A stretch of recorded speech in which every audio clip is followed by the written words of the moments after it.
They can't stop the day we dissect the news. Flipping on the edge, choices to choose. Politics and laughter, a blend that's so real.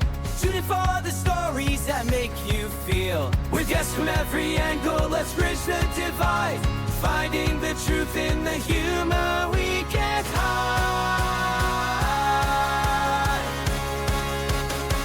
The Prime Directive, where the laughter's alive. Society's reflections, let's help each other thrive. Politics and culture, oh what a blend. Join you on the journey, let's set the trend. Well, Admar, we're back for another episode. We are indeed. Welcome. Hey, how's it going? It's good to see you, brother. You as well. So how has work been? How's life been? How's everything been? Entertaining. Entertaining, okay. Do explain. I think that just about sums everything up in terms of everyday, everyday day in and day out existence, and just trying to chug along and keep your head down, nose to the grind, right, or something like that. Yeah, no, just keep doing your thing. I was very lucky that I just got a new job and everything, and just very happy to move on to a school that is just, it gives me freedom and lets me be authentic and lets me be who I'm supposed to be instead of what I was on before. Oh my God. So, welcome to the Prime Directive. We are the podcast that is not going to try to sell you any shit. Wait, we're not? No, we're not. Is that why we have that gift shop? We're going to try to instead give our viewers and listeners good advice on your Northern Star. We're going to try to bring the civil back into civilization. We're going to try to see if we can't convince young people, especially young men, to stay away from this week's topic, which is we got to go here. I knew it was going to have to happen sooner or later. Do tell. What is that? The Manosphere. Dun dun dun. Manosphere. Wow. Okay. Fascinating. So, from what I understand, I got to get a shot of coffee before this. Actually, Earl Grey tea, like Captain Picard. Earl Grey tea. I didn't realize that he was an Earl Grey. He's an Earl Grey tea drinker, and me too. Fair. He made me one. It's all his fault. So yes. So this week, and so I've got some time to catch up on the interwebs and Netflix and all this good stuff. And my wife and I came across a special that was done by Louis Theroux. Okay. Called Into the Manosphere. I think I got that right. Into the Manosphere. Anyway, it's a documentary about the Manosphere. I had always suspected things are pretty bad in terms of like content and just kind of general stupidity, and my heart actually really goes out to young guys and young bros out there that are trying to find their place in the world. That's where my heart really lies as an educator. But the exploitative sons of bitches that are out there that are taking young men's money and stealing from them and giving them terrible life lessons that are just every wrong lesson you can think about, from what is Sneeko the Freako or whatever. I was gonna say God.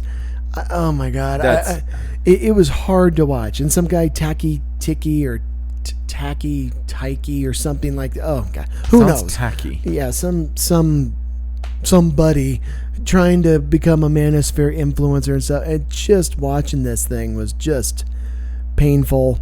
But all the way through this thing, I was going, we have to talk to Admar. We got to talk to Admar. We have to set young men straight. We've got to give young men some better direction than this. Like this podcast here and so many others that are good out there. You don't have to be that. And so I thought maybe we could just chat about maybe our own life stories as a way to get young guys through. I thought we could give you guys a 10-point lesson that I asked Bodai, my AI assistant, to generate. And then the big thing that I got from this whole podcast, or from the podcasts in the Manosphere that I was seeing, was young guys are they're struggling right now. A lot of young men, not all, but a lot of young men are struggling right now. And there's a variety of reasons for it, right? There's some historical reasons that we could go into that bore people to death about Emil Durkheim and social anomie, and we could go into deep dives and all that stuff, but forget that, right? I'd rather that tonight we be a practical podcast that any young buck who's watching us can be flipping through the interwebs and be like, what is this? We stick with us for just a little while. We can help you get past this. Okay? This is a phase. Slowly but surely. It is. This is a phase. I went through it myself. Admar, you've got your own story. I'm sure you'll enlighten us as well. Yours is pretty incredible because you come from another country. So you get the international perspective. But, yeah, so if you're a young guy who's watching us for the first time or coming across us on the interwebs and stuff, subscribe, stick with us. We're not going to sell you anything, okay? So that's rule. That's rule number one. Yeah, that's rule number one. If anybody's trying to sell you some shit, your red flags should start going up, okay, young guys? If somebody's trying to sell you something or sell you on something, be very, very, very skeptical of what is going on with that particular podcast. I'm not talking like a Patreon subscription or something. If you want to show love to people, we've got one for this show. If this is even really a show, this is more like a passion project. But you're gonna have to start becoming savvy, okay?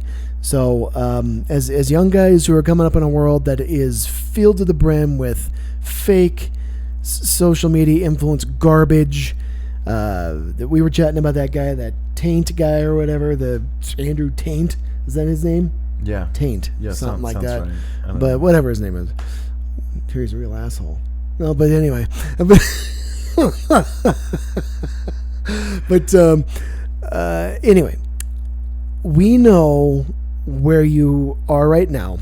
We were there, okay? You were not alone, okay? And what you need to hear from guys who have survived it and lived it is, first of all, you're worthy, all right? You're a worthy person. You don't need other people's approval to be an authentic person, okay? You don't need supplements or testosterone or what's the manscaping guy who punches himself in the face and into looks, the maxing? What is that? No idea. What? Vitreous? There is an influencer out there right now blowing up the internet, sadly, who is like all about like breaking your cheekbones and making your face, your looks maxing and stuff. Oh God. I mean, it's right. I heard something about like height. Something, yeah. Sort of like height. Yeah, they're talking about increases or something. Breaking your bones and exactly, and then like. Ooh, man. So and again, you don't even have to trust us. You can just head right to your favorite AI platform and type in, because what you type into the platforms will determine the kind of answers you get back from these. Type in, what does the data show? What does peer-reviewed data show attracts women? If that's what you're really concerned about. And that's what I think a lot of the young guys in the Manosphere, sadly, that are down this rabbit hole right now, that's what it boils down to. They don't know how to talk to girls yet. Or if they do, it's about sex and stuff. They don't understand that you want to go, before you get to the carnal and all that stuff, the physical, you got to lay the groundwork the other way. You got to build the relationship. That's what's going to last, not the immediate. But I'm guilty. Hey, I'm guilty of being a young buck in my teenage years, just on the prowl, looking for a hookup. But I can tell you, it doesn't lead to very long-term happiness. It didn't even lead to very even short-term happiness. having one night stands and stuff. That's not the way to happiness. It's just, it ain't. I can attest to it. I lived it. I've gone down this path. Oh my God. I think of myself when I was 17 years old. I had to leave my original high school because I just had really, really bottomed out with getting in fights and. You getting in fights? Yeah, me. Right? The guy who follows the teachings of Buddha now. Incredible, right? Or I try to as best I can. But yeah, no. I was a brooding, angry young man, drummer, becoming a talented drummer at the time, but not quite there yet, right? Didn't have the discipline yet. That's why you picked drumming, wasn't it? Yes. Physical aggression. Uh-huh. I didn't have to do bullshit sports, because to me sports was like, I actually got beat up by an assistant coach at Palmer High School. I got slammed against the wall and punched right in the stomach. I probably deserved it, but you know, I did. I was mouthing off and stuff to the coach, but still, I've gone through it. I've experienced some of this stuff. So young guys, stick with us for the next, 30, 40, maybe 50 minutes. Stick with us. Hear the stories. 50 minutes is pushing it. I mean, we're all right, but hopefully by the end of our talk, and you've just listened to us today, and even if you're, if there's women out there that want to figure out, like, what is wrong with guys right now, maybe we could illuminate some of the discussion and whatnot. So, Admar, tell us, just talk about your experience as well. Like, you're a young guy, you're coming from Bosnia, Bosnia. Very different experience, right, than maybe the average teenager, right? Yeah, certainly. The one thing that I do want to point out, like, I feel that my formative years, especially, like, my teenagers were actually spent in Germany. Germany. Yeah. Okay. So okay. that's and I feel like it's a how was it there? It's kind of a different also, I mean, different decade. Okay. It was the 90s. That's a good decade. It wasn't as good as the 80s, but 90s was a good decade. No, see, hey, I love the 80s. I certainly love the 90s. 80s was unbelievable. I'm telling you. I know. Not just because I lived it. It was incredible. Oh no, I know. 80s was an unbelievable decade. Actually, isn't there right now a movement with the younger generation who are trying to kind of go back and get CDs and tapes and vinyl and yes. Yeah, I understand. I Stranger Things is the love letter to the 80s. Of course, I'm not going to watch that fourth season. That fourth season's a disaster. No. Really? Yeah, I'm not going there. Apparently, it's as bad as the Game of Thrones stuff. So I didn't realize you were a big GOT fan. Yeah, we like Game of Thrones. We watched all seven seasons. Skip the 8th. Don't. I was going to say, aren't there 8 though? You don't need to watch number 8. Number 8 is like just pretend like it never happened. The 8th season of Game of Thrones.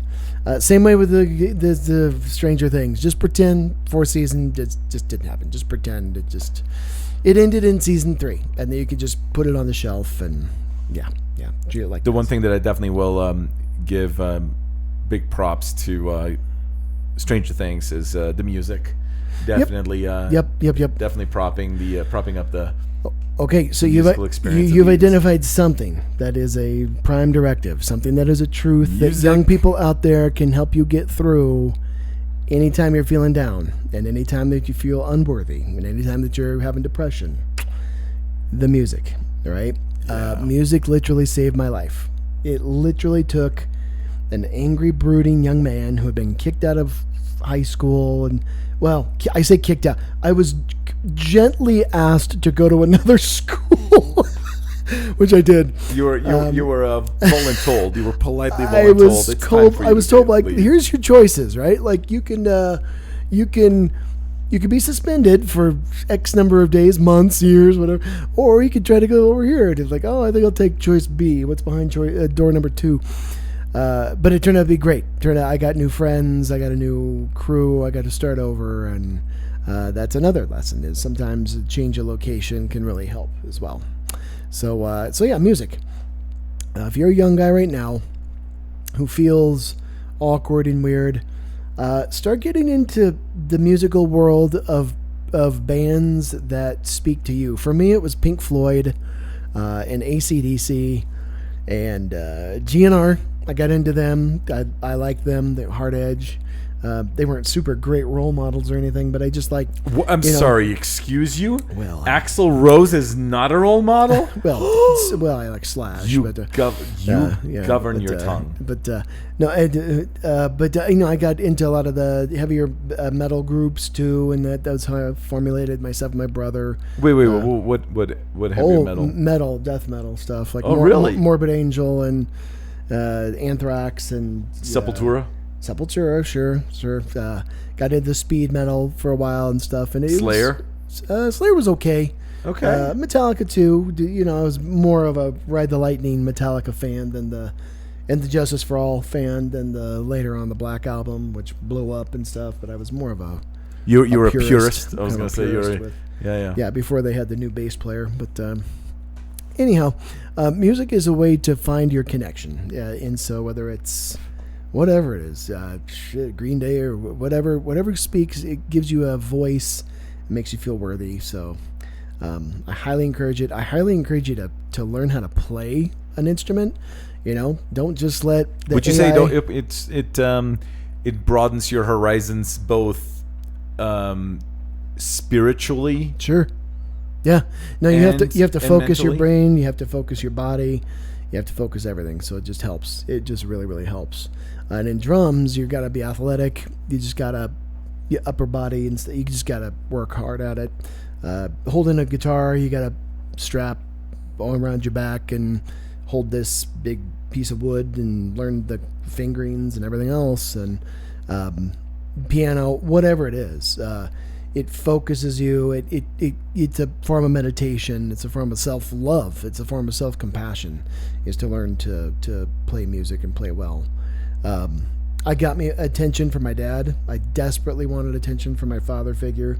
And my dad. How so? Can you go a little bit?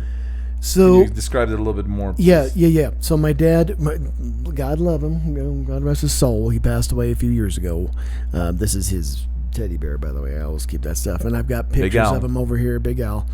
My dad grew up in East St. Louis. Under some pretty rough circumstances, much rougher than mine. Like my grandpa never told my dad ever, like, I love you, I'm proud of you, none of that stuff, ever. That just was out of the question. My grandpa Eberhard dropped out of 7th grade. He became a Oldsmobile car salesman and an eventual rock collector and stuff. Big smoker, couple packs of Lucky Strikes every day. Finally killed him, emphysema. But just very, very rough upbringing. He had this nose that was like just deformed, and it's because he had been in so many physical altercations growing up. I'm convinced. Now my family's like, oh, come on, that probably is not true. I'm convinced he probably killed people. Oh my God! Oh, wow. I was afraid of him. He was a pretty stern guy, rough and gruff, and he had an explosive temper that was just.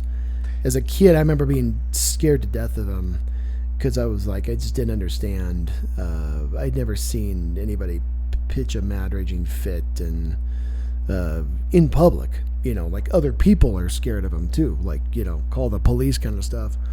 So my dad grew up in that kind of environment in East St. Louis. East St. Louis is not a good situation at all. Extreme poverty, extreme social enemy. There's that concept from Emil Durkheim. So my dad had to leave town. He crossed the wrong people in St. Louis. Turns out I have a stepsister somewhere. Yep. And my dad had to bug out of St. Louis real quick because there was a connected mob family apparently that he had gotten a girl pregnant, and so he left. He got the hell out of St. Louis because he was going to get killed.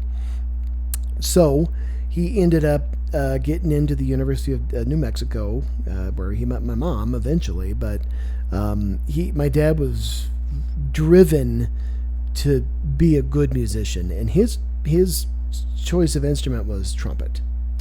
And so, because he loved Louis Armstrong, he saw Louis Armstrong on the riverboats that went up and down the Missouri River there.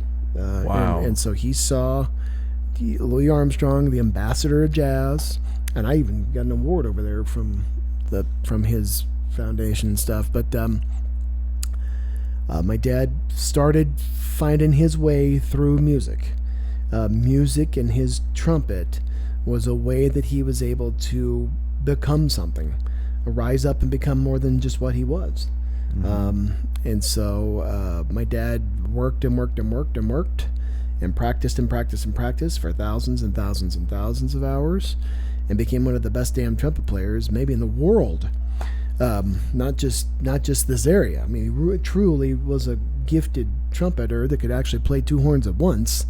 There's an album up here of him doing that. He could, and I mean, legit, the guy could actually, like a flippin' circus seal, he could actually play two horns at the same time. Not like just one note or something. No, I mean, he could split his embouchure somehow. Unbelievable. So music was his way. Music was his salvation. Music was a way for him to find his way out of the ghettos of the Midwest. It was the way for him to get through school. It was a way for him to pay through school.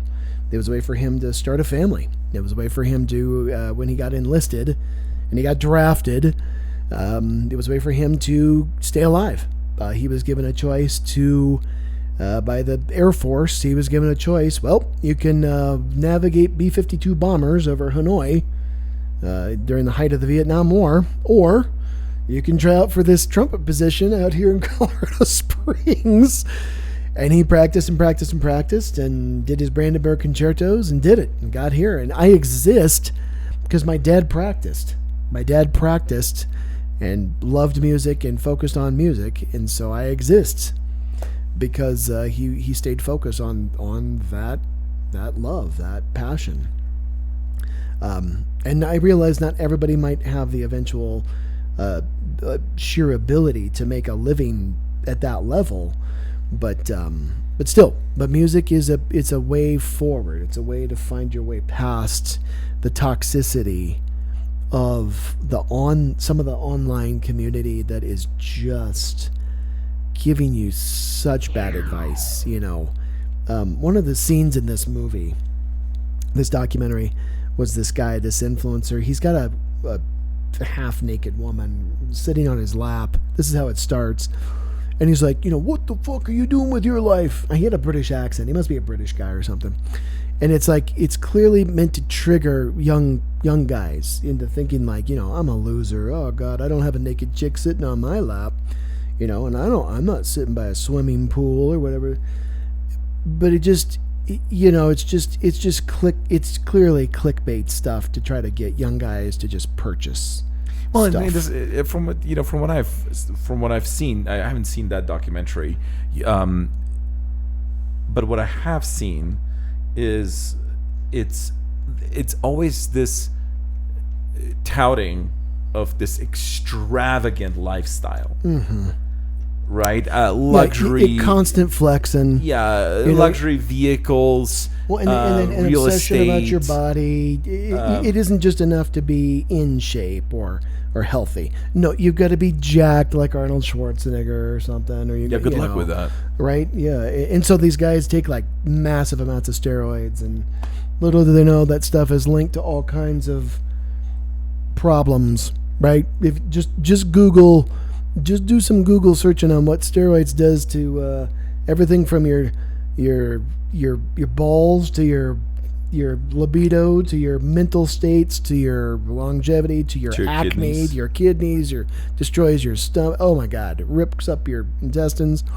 And long-term use, not good. You're basically, every injection you're taking like a week off your life, basically.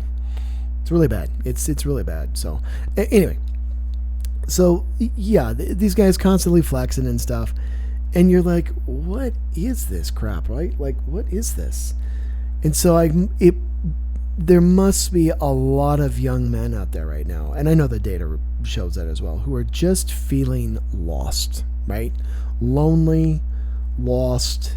The school system is not designed to really ideally deal with any of this stuff, but there are things within the school system that you can take advantage of. The band programs, the sports programs, depending on which ones there are. Becoming part of a team that isn't just a misogynist fest, because there's a lot of sports to pick from. You don't have to pick just that one with maybe the really ugly sports team that are a bunch of misogynists. Oh God! But you can pick other sports, and usually I just haven't seen quite as much. Of course, we're living out here in Colorado, which is a blue state, so maybe it's different in the red states. I don't know, but yeah, there's ways to join groups and find your niche, and it could be anything. Clubs. Over the years, I've run chess clubs, and I've run D&D clubs, and philosophy clubs, and you name it. I did volleyball.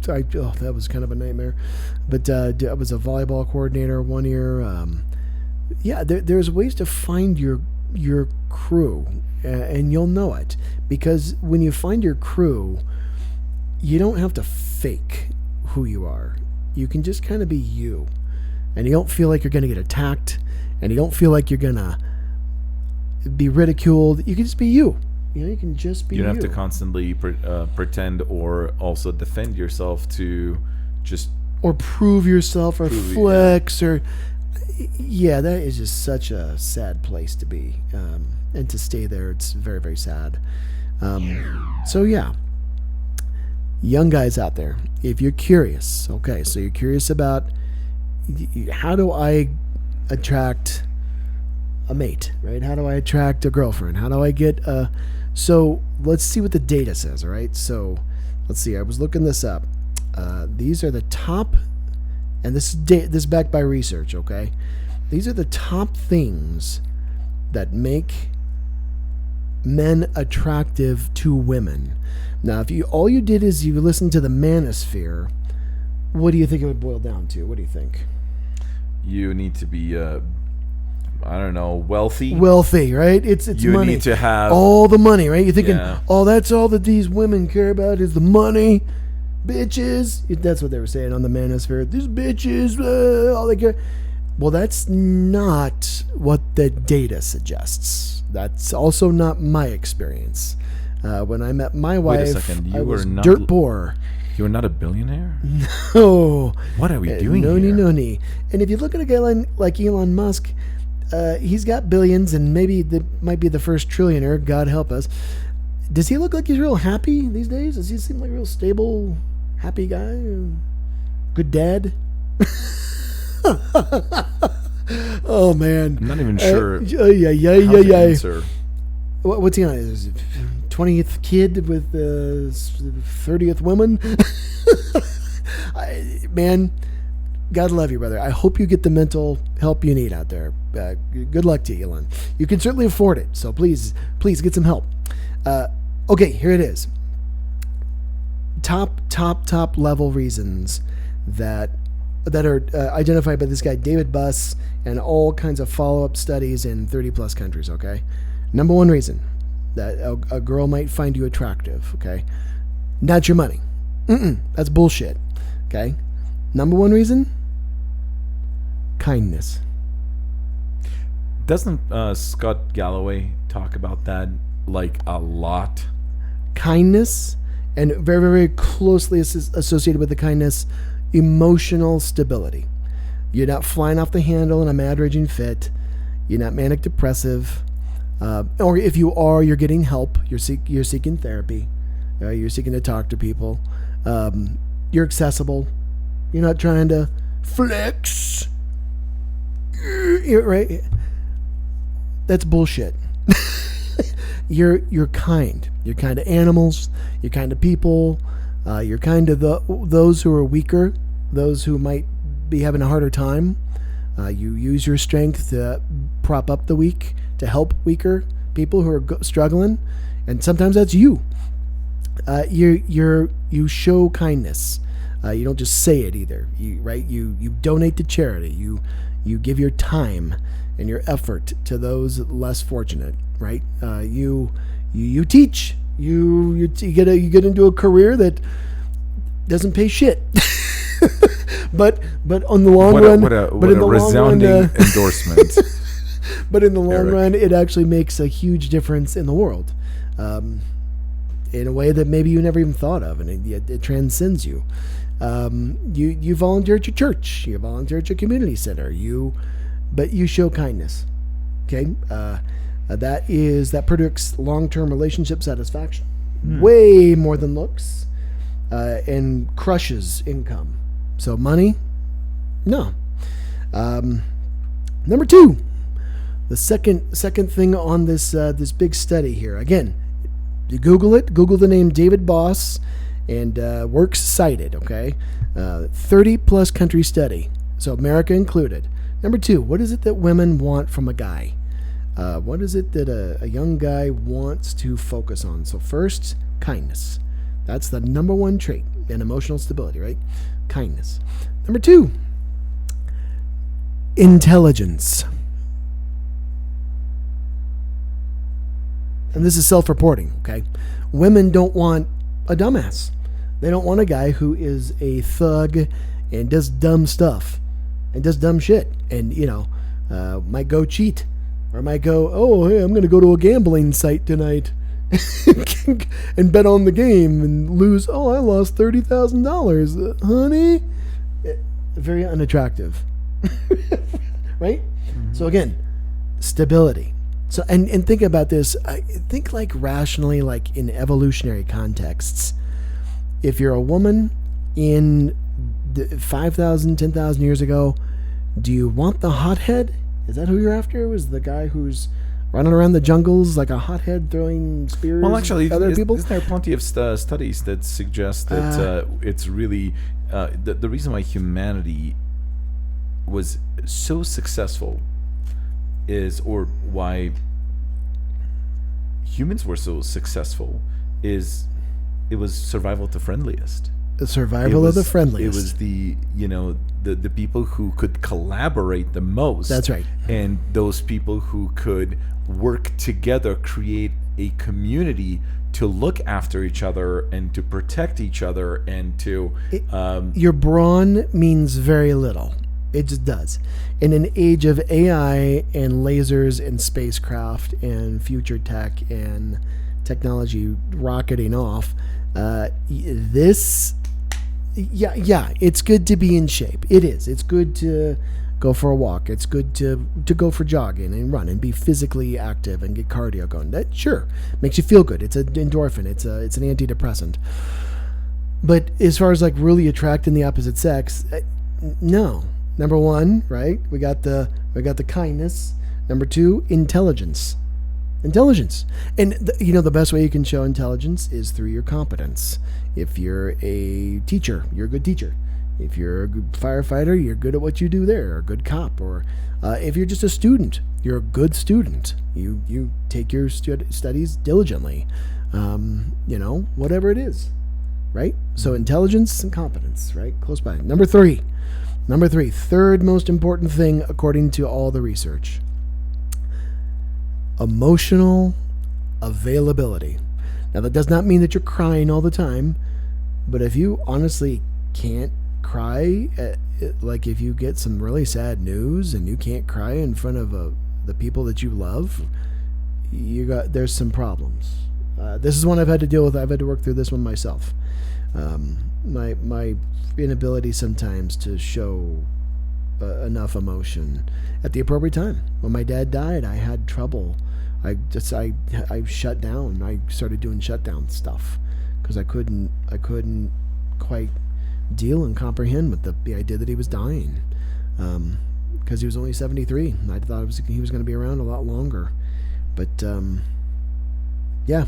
So guys, if you want to be attractive to that woman out there, you're interested, in attracting a worthy mate. Okay, be willing to talk and to listen, right? Listen to somebody and be able to express your emotions. Laugh. You don't have to force it. It doesn't have to feel so weird. And I noticed that with the Manosphere stuff. Sex and sexual relations were so transactional in this. It was so sad. Like the women really were like just getting paid. Well, and these guys but the fact of the matter is, it just felt so. Well, you already described it, didn't you? You already said it's clickbait. Yeah. Right. Okay. So just out of curiosity, you described the because again, I've not seen this documentary, and based on your description, I don't know if I want to waste my 90 some odd minutes or whatever. You have an interest. Let me put it that way. You have an interest in seeing, because you care about young people. So it's important for us to look at the. You gotta go under the rock and look under there, like, oh, look at all them worms and little night crawlers. Critters. But let me ask you this. Okay, I can identify that one and that one. Okay, because then once you can identify them, they no longer have any power over you. They're not so mysterious.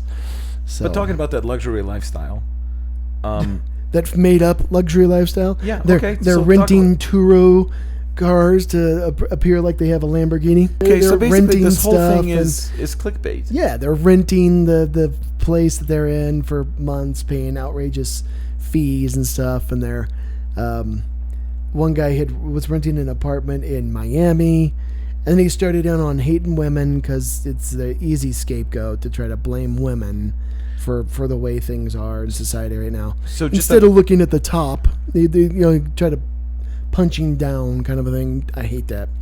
But just out of curiosity, he said, so they were renting to obviously make it appear as though. Yeah, do you know what it reminds me of? I forget where this happened. Not that matters, but I remember seeing someone who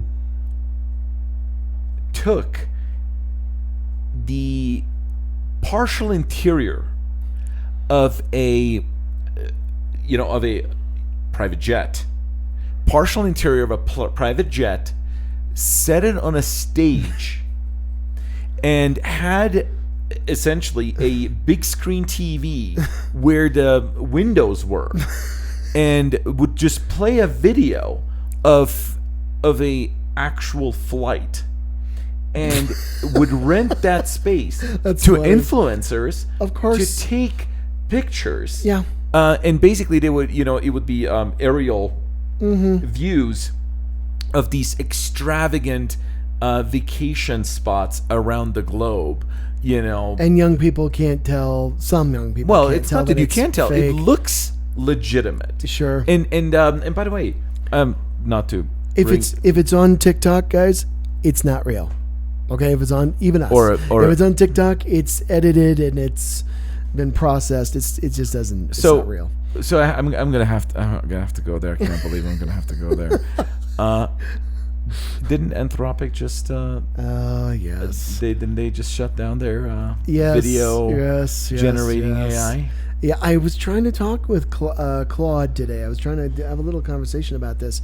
He is down again. Yeah, he's been crashing quite a bit lately, which is interesting. I'm not sure if it's an attack or if it's just that they're really going through. They're trying to make it, I think, ethical, and they're having a hell of a time balancing quite a few things going on there. So, right, but they deliberately decided. Did they really? Was it deliberate? It was deliberate. I'm Hmm. pretty sure it was them, unless I'm getting my AI companies confused. Was it them or was it ChatGPT? Was it Chat? Maybe. That's what I'm using. But I know that the video feature of the AI system was shut down, and I think they cited specifically saying that no, because it's been used in such a way that is completely socially unacceptable, essentially. At least that's from what I gathered. Correct me if I'm wrong. Yeah. Which kind of makes a lot of sense, because I feel like you wouldn't even have to worry about renting a any space anymore. Yeah. You can just put in the prompts and basically, through the magic and power of editing, make it appear as Green though screen behind you. you are anywhere in on the the world. planet. That's right. And the reason why I bring that up and the importance of it is we are now at a fork in the road where human and I think that's really what it kind of comes down to. And I'm gonna just kind of, because again, I've not seen the documentary, but I feel like what's really lacking is just human connection. And the reason why I'm bringing this up, authentic human connection. Yeah. And the reason why I'm bringing this up is, and by the way, Scott Galloway talks about this too, and he kind of brings up Richard Reeves talks about it. Yeah, Richard Reeves talks about it. The problem is we are genuinely at the forefront of an entire generation becoming completely and utterly disconnected, not with other generations, but with themselves. Yeah, so there's some techniques you can actually do to get in touch with yourself, and that's another. And by the way, with others too. Yep. I mean, we're seeing in a lot of ways. We're and by the way, Scott Galloway talks about this in detail, where he legitimately just brings up, it's like we're not seeing people like even dating anymore. Where people are not dating anymore, and a decrease in sex and stuff. I've seen that too. It's like, and you're essentially kind of looking at it from a societal perspective, because that's really the larger picture. Of course, the idea is, how do you guide somebody through life, and to navigate all the challenges. That's why pointers are important, but and I kind of feel like I'm looping back to AI, because that's. Life is an AI. But that's the thing, though, isn't it? We are now at the forefront of seeing this intergenerational. Yeah. I don't know even what to describe this anymore. It's this intergenerational. I don't want to call it transhumanism. No, I don't. No. It's not transhumanism just yet. Not yet. I think it's trans-adolescentism. It's human. It's genuine human disconnection. Yeah. It's the disconnection the blue screen to themselves stare, and others. The blue screen stare that you can sometimes kind of get. I know. So the biggest thing any parent can do out there is teach their kid empathy. Teach your child how to love themselves and love other people, and love animals, and love. Which, by the way, I know we've brought this up before, and I don't want to cut you off because you just said it. Animals. Yeah. I cannot stress enough how important it is for a kid to have a pet. Get a pet. Get a dog. Yeah. And by the way, that also goes for adults as well. Yeah. You brought this point up in terms of like loneliness. Dogs will heal your heart. Dogs will heal you. People are like legitimately lonely, and that's another thing. And I feel like often. And by the way, like what you mentioned earlier in the conversation about people feeling alone. Number one, you're never as alone as you think you are. Yep. As Eric pointed out, becoming engaged with others in real life settings, really is something that we need to take a serious look at, and we have to be mindful enough. You have to put the controller down at some point. You got to put the controller down. You really do, and you got to pick up a book, and then you got to go to the library. You can go to the library and meet great people there, and you just got to go out and make eye contact, real eye contact with people. Got to do this, and it might be really uncomfortable at first, but you've got to develop that skill. That will take so much of that depression and loneliness away. And by the way, here's another thing I would probably recommend. Take a public speaking class. Oh yeah, at college, if you're in college. Well, not just in college, in high school. High school, middle school. If you're, if you're a, for example, I know as a teen, I was not particularly comfortable. When I was growing up, being a teen, I was not very comfortable, like, doing public speaking. Yeah. And I decided to take public speaking classes. And to me, it was one of those things where it's like, all right, well, I don't want to feel like this anymore. I didn't want to feel awkward, or I didn't want to feel uncomfortable being in front of people to just, speak. Which, by the way, can I also point out something else that I think is super important? Learning how to play an instrument and performing is a huge boost to your intrapersonal view. Not just but intra.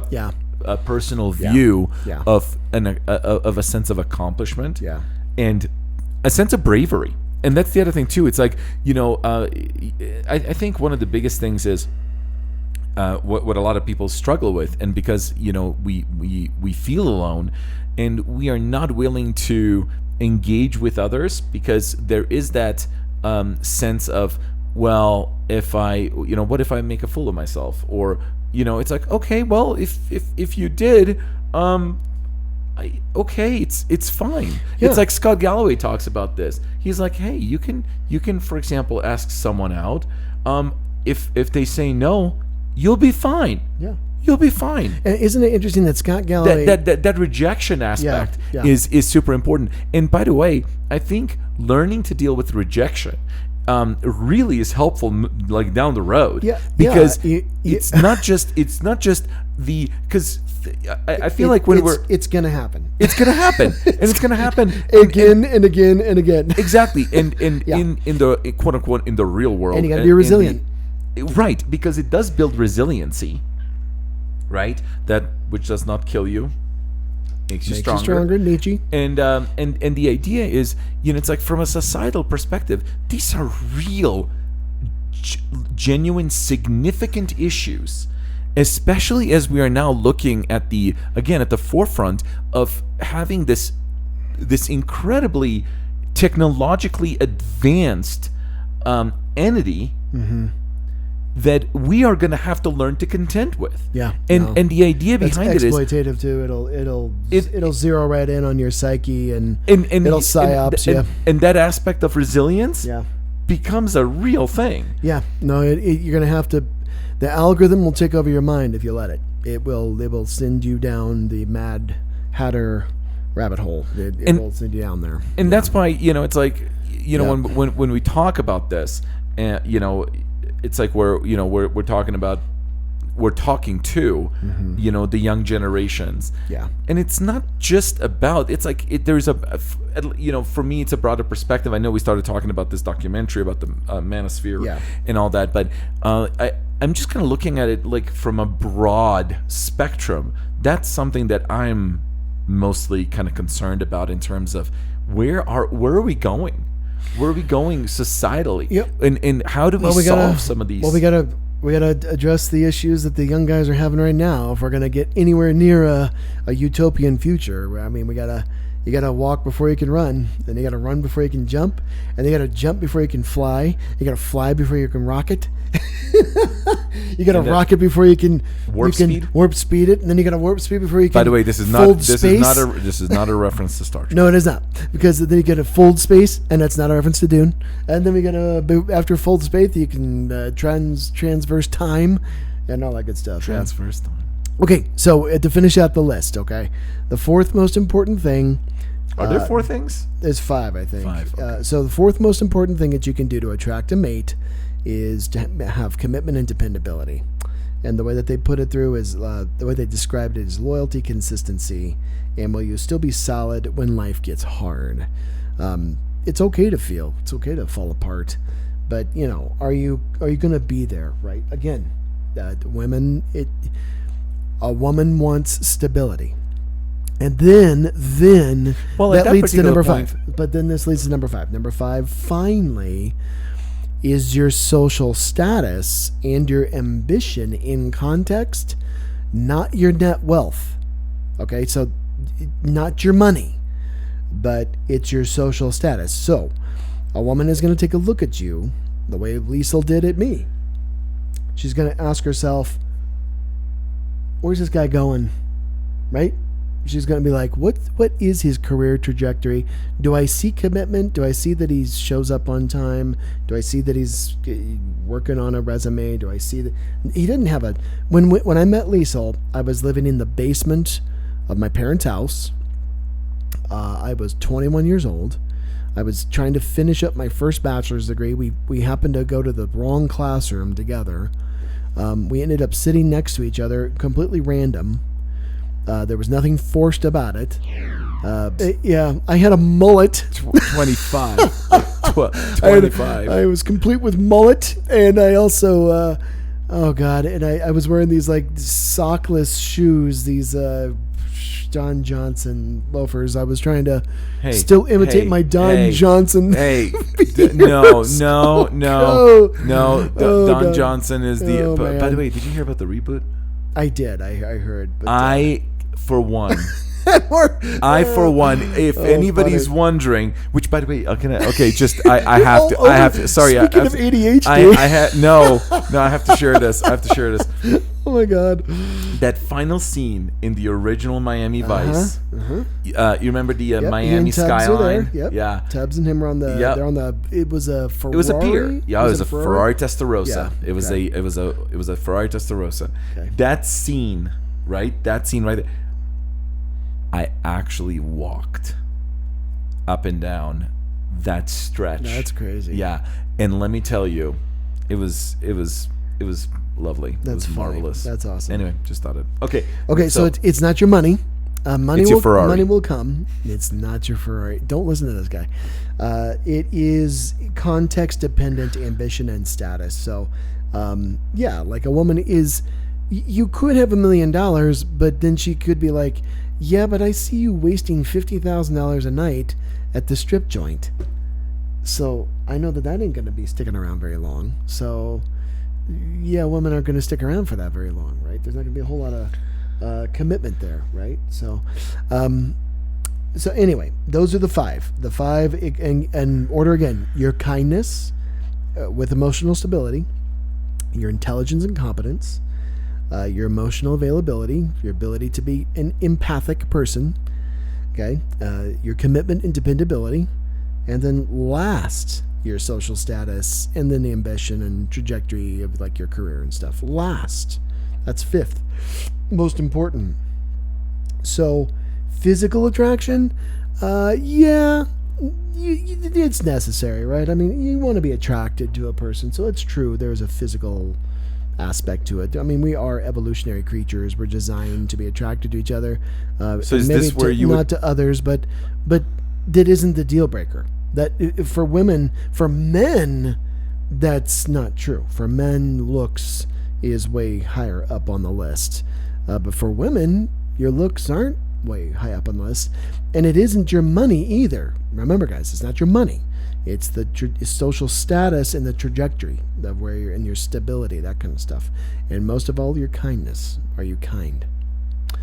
Okay. So, yeah.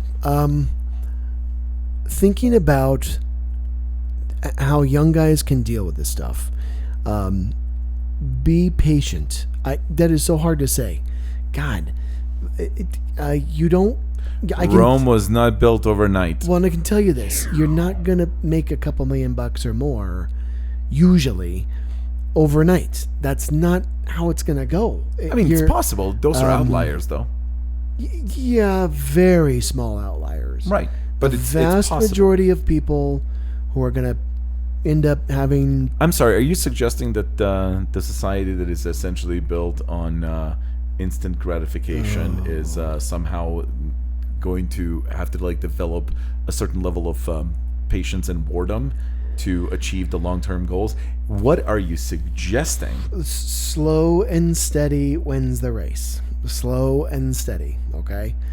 Yes, there are going to be people who win the lottery and or whatever, get the sports deal, and I'm they sorry, are you set... suggesting that I won the lottery? That's news to me. That'd be great. Wouldn't that be great?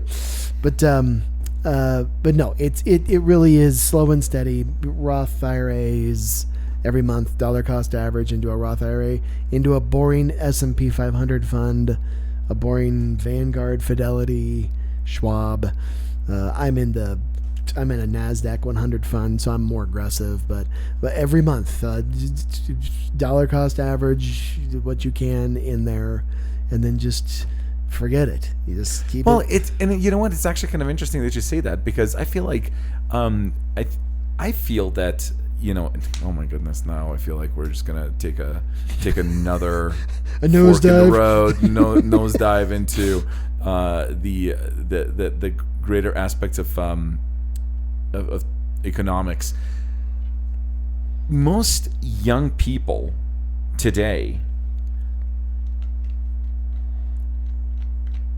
what are the current statistics? There are more college graduates who are in their 30s living with their parents than ever before. Yeah, well, they have to. The first time home buyer, the average age is closer to 50 right now. Yeah, no, than it has ever been. So there are structural obstacles in the way of young people that were not there in the same way for us. And they most certainly were not there in the same way for the boomers. Oh no, as a no, group, no. right? There's right. The boomers. So the boomers had the problem, most advantages of any group in American history, right? Economic, through booms. The vast majority of them never had to serve in the military. real estate. Real estate.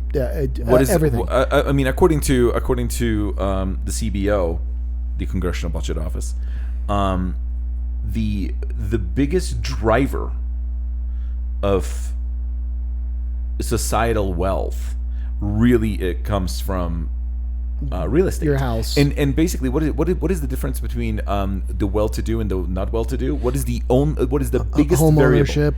Bingo. It's stable housing versus unstable housing. Yeah. And So if you really want to housing attract a woman, do what you can do to get into buy a house, I guess. Yeah, and the problem with that is in terms of work. Because what income do you need to have in order to be able to afford a home? Yep. No, but it's not. I realize that it's just not fair. But for some people, they might have to rent for a while to just put money into investments. There's a couple different financial guys that I listen to. One guy has a website called "I Will Teach You to Be Rich." You can check that one out on YouTube. But he talks about you do the dollar cost averaging scenarios. You can even just ask AI to run it for you, and it'll tell you, yep, you're ready to put your 20% down on a house and you have a stable enough income. You really don't want higher than about a quarter ish of your monthly income going towards your gross or net. Yeah. Nowadays for most people, and the problem is it's not realistic. I know. When we talk about rent, What is happening? It is. It's through the roof. You might as well have a mortgage at that particular point. It's through the roof. It is completely and utterly. See, this is why it's structural issues. I'm gonna have to bring up Scott Galloway, who basically, who we are in a very interesting time. Yes, and we I are. feel like a lot of young people out there do feel disenfranchised. Mm-hmm. For a number of reasons, we will get past this. No, we will. I mean, one way or another. By the way, just like Ted Lasso. By the way, have you seen Ted Lasso? No, you need to see Ted Lasso. Okay. But as Ted Lasso always, it's the antithesis to the Manosphere, right? It's the opposite. Yes, he's the coach. He is the empathetic, emotionally available, steady, supportive. Fights for the underdog. He is literally pretty much. He's light. He's pretty much everything you've described. Dark. He's not the dark. He's the light. And actually, for anybody who's really interested. By the way, if you just need to, if you're looking for comedic relief, you're looking for something. I can't believe I'm about to endorse one of the big tech companies, but watch Ted Lasso one way. Like however you can. I know. I'm using Apple right now. I know. I'm using it. There's no way around it. Long story short, I do want to just point out, as he always says, things are gonna work out. They may not work out the way you want, but they're going to work out. But at that particular point, it's like things are going to work themselves out. Like one way or another, things are going to work out. But the fact of the matter is, it is important to consider those things, especially in terms of, and I think, and that's the real downside. And correct me if I'm wrong. Again, not seen the documentary, but the thing about the Manosphere is they've struck a nerve, because what is that? What is that? The problem is their anger is directed in the wrong direction. Really? Well, that's the thing, Their because they're anger doing is that. directed at women, and it's like, But all the things that they glorify, it's basically meant to appeal to a particular adolescent boys of society who don't know girls and are and also the idea of all the things that we just talked about. And then when young people out there kind of look like, it's like it's a challenge just to live. Where am I going to find the income to be able to, for example, look towards investments and things of that nature? But you do. It's incredible how people. There's a great documentary that was done a few years back called Happy, and it talked about the average American is much less happy than the average person in India, even though the average person in India has like 1/1000th the wealth of the average American. And it goes through this entire thing that you don't have to have money to be happy. Right, but we're not talking about necessarily how we necessarily feel happy. We're also talking about how do we overcome this slow and steady. That's how you overcome it. So you become a millionaire slow and steady. It takes years and years and years, and then I know that's not what young people want to hear. They don't want to hear that. Damn you, old. See, this is why we have this podcast, is so that you don't want to hear us. But it's the truth. It's the truth. You don't want to hear us. You learn how to go to school and study the books slowly by reading I all the. I was gonna say it's too slow, Eric. It's too slow. It's like we're so used. So okay. So guys, if you want to impress that lady on the next date and you're interested, get yourself educated on some really powerful women, women that are important, women that have done things. Okay, so for example, we love talking about cars, right? Did you know the inventor of the windshield was a woman? The windshield or the windshield wiper? Windshield wiper, right? Did I say windshield? Sorry, windshield wiper. Windshield wiper. I got to get her name here. Her name was Mary Anderson. Okay, the inventor of the X-ray diffraction machine, which was foundational to discovering DNA. That was this Rosalind Franklin. Hedy Lamarr. If you have a cell phone or a device that has Wi-Fi or Bluetooth. Yeah, Bluetooth.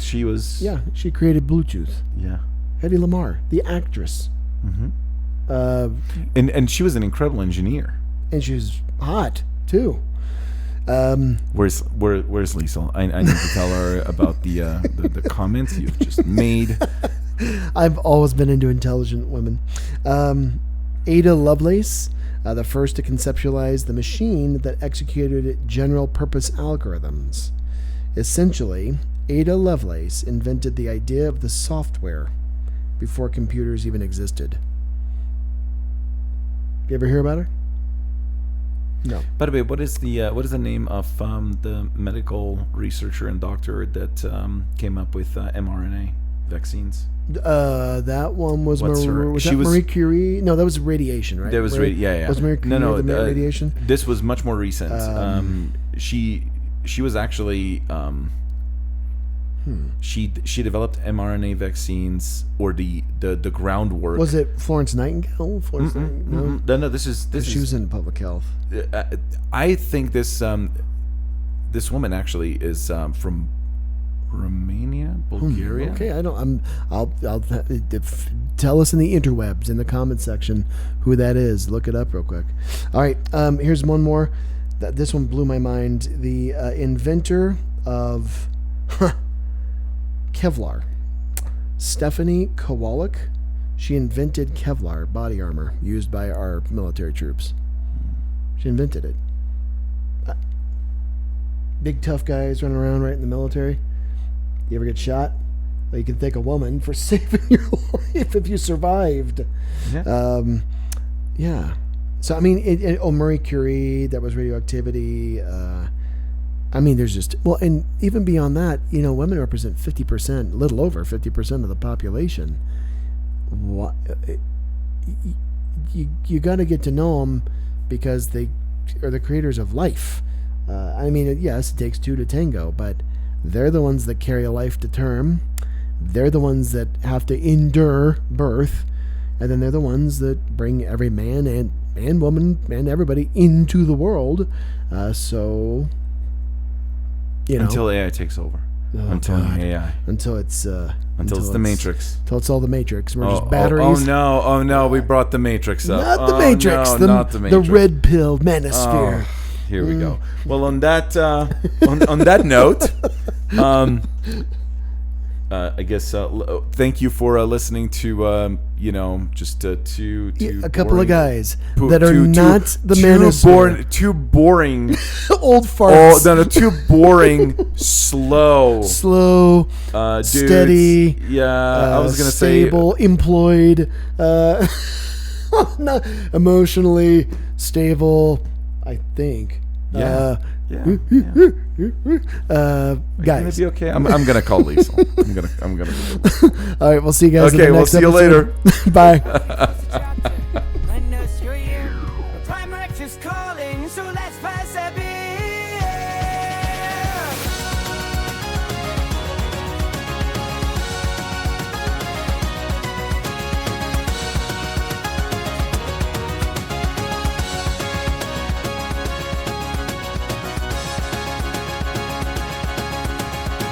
The Prime Directive, where the laughter's alive. Society's reflections that help each other thrive. Politics and culture.